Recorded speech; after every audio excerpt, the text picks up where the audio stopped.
موضوع الخطبة نشرته حتى تباركولي، ورب العالمين ما وفقنا وصار اكو فد خلاف بين الاهالي ما اتوالمه، والله وفق، الله يوفق الولد ويوفقني. الحمد لله والشكر على كل حال.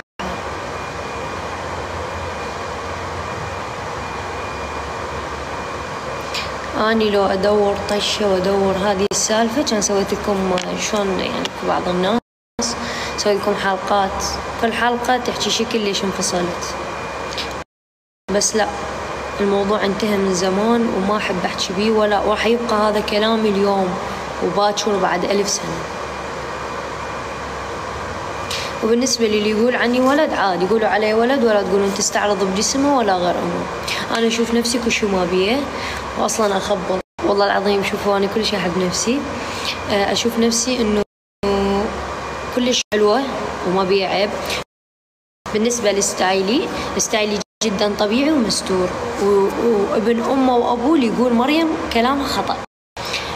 لبسي دائما مستور. قبل كنت ألبس شورتات، تقريبا قبل سنة كنتوا تلاحظون أنشر هواي بالشورتات.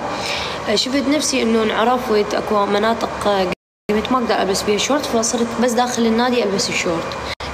بالنسبه للبسي مستور.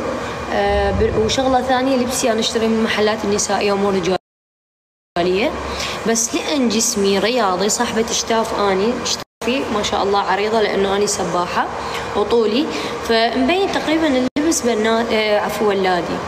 فما يهمني، أنا ما دام مقتنعة بنفسي من ناحية